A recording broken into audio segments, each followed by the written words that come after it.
First of all, I'd like to say how blessed I am to share a stage with Pamela, Robert, and the backing they've given and support. There's been a media campaign against us. We're slandered, we're smeared, and they've seen through it and supported us from day one. So I'd just like to say a big thank you to start off.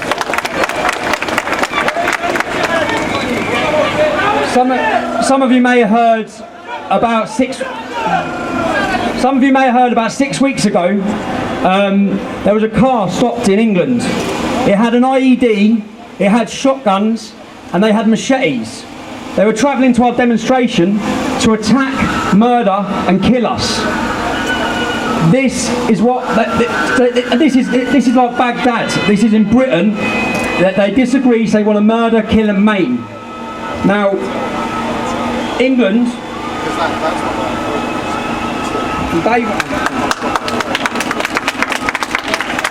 I've had 3 official Osman warnings, okay?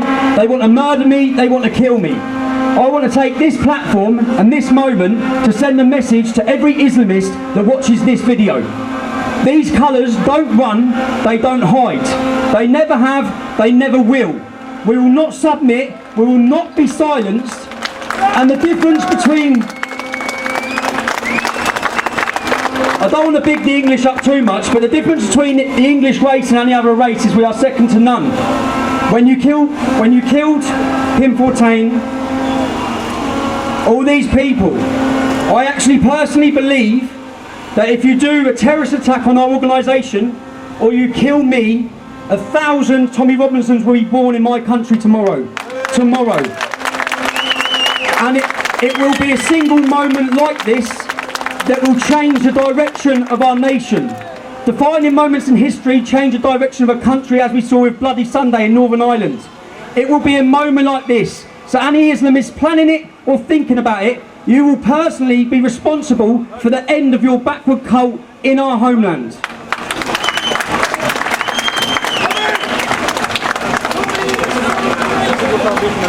There are dark times ahead.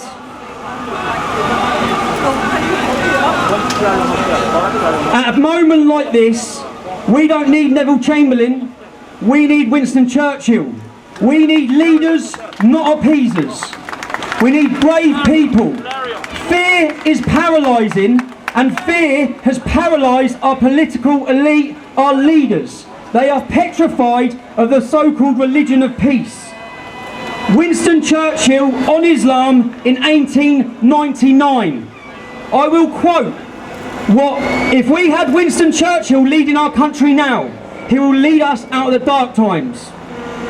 How dreadful are the curses which Mohammedanism lays besides the fanatical frenzy which is as dangerous in a man as rabies in a dog. There is this fearful fatalistic apathy. The effects are apparent in many countries. Improvident habits, slovenly systems of agriculture, sluggish methods, insecurity of property exists wherever the followers of the Prophet rule or live. The fact that Mohammedan law, every woman must belong to some man as his absolute property, either as a child, a wife, and must be a great power among men. Individual Muslims may show splendid qualities, but the influence of their religion paralyses the social development of those who follow it. Now, he established this 100 years ago. Islam has not changed, it has not evolved. It has been going on for 1400 years. Now, everyone, and even in our organisation, people seem to get discouraged because this is a lifelong battle. You're not going to defeat militant Islam in 3 years, in 4 years, in 5 years. They're here. There is the enemy within, and every one of us, when we're standing up to this plate, we need to realise that this is going to be a lifelong struggle. It's not going to go away.